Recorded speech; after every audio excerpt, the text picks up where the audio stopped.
দ্রুত সময়ের মধ্যে ঢাকায় কার্যক্রম শুরু করবে জাতিসংঘের মানবাধিকার বিষয়ক কার্যালয়।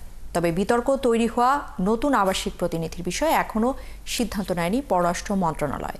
বৃহস্পতিবার এই তথ্য নিশ্চিত করেছেন পররাষ্ট্র উপদেষ্টা তৌহিদ হোসেন। সেই সাথে তিনি আরও জানিয়েছেন, বিমান দুর্ঘটনায় আহতদের চিকিৎসা দিতে ভারতের আন্তরিকতা দুই দেশের সম্পর্ক উন্নয়নে ইতিবাচক প্রভাব ফেলবে। উপদেষ্টা হিসেবে আমার কাজে আমি যাই। সপ্তাহের শেষ কর্মদিবসে সাংবাদিকদের মুখোমুখি হয়েছেন পররাষ্ট্র উপদেষ্টা তৌহিদ হোসেন। কথা বলেছেন সমসাময়িক নানা প্রসঙ্গ নিয়ে। এ সময় সিঙ্গাপুর, ভারত ও চীন থেকে বিমান দুর্ঘটনায় আহতদের সেবা দিতে যেসব সহায়তা পাঠানো হয়েছে সেজন্য দেশগুলোকে ধন্যবাদ জানান তিনি। ভারত থেকে সহায়তা পাঠানো কি দুদেশের সম্পর্ক উন্নয়নের বার্তা দেয়? এমন প্রশ্নে তৌহিদ হোসেন বলেন, ভারতের সঙ্গে চমৎকার সম্পর্ক গড়তে সবসময়ই আন্তরিক বাংলাদেশ।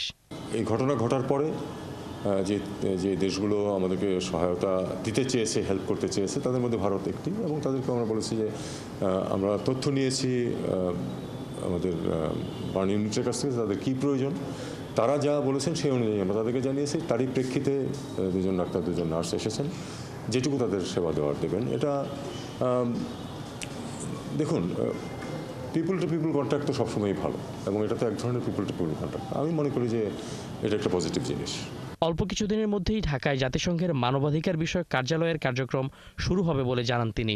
জাতিসংঘের আবাসিক প্রতিনিধি হিসেবে এখন পর্যন্ত কাউকে এগ্রিমো বা সম্মতি দেওয়া হয়নি বলেও অবস্থান স্পষ্ট করেন তৌহিদ হোসেন। আমরা সই করেছি, এখন কতটুকু তাড়াতাড়ি হয় এটা আমি ঠিক জানি না, খুব তাড়াতাড়ি হওয়া সম্ভব না। আমরা তো এখনো জানি না যে কে আসছেন, বা আমরা কোনো এগ্রিমো দেইনি।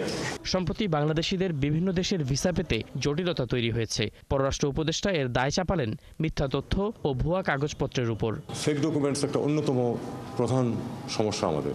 এটা এখনো আগের মতো চালানোর চেষ্টা হচ্ছে অনেক ক্ষেত্রে, কিন্তু এটা সহজেই কিন্তু ধরা পড়ে, যে কারণে এই পরিস্থিতিটার সৃষ্টি হয়েছে। প্রধান উপদেষ্টার বিশেষ সহকারী হিসেবে নিয়োগ পাওয়া সাবেক কূটনীতিক সুফিউর রহমানের কাজে যোগ দেয়া নিয়ে তার পক্ষ থেকে কোনো প্রতিবন্ধকতা তৈরি করা হয়নি বলেও জানান পররাষ্ট্র উপদেষ্টা।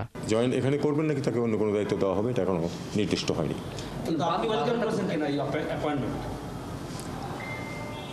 আমি এটুকু বলতে পারি যে সুফিউর রহমানকে কিন্তু চিফ অ্যাডভাইজারের সাথে পরিচয় আমি করিয়ে দিয়েছিলাম। সুফিয়ান ফারাবী, ৭১, ঢাকা।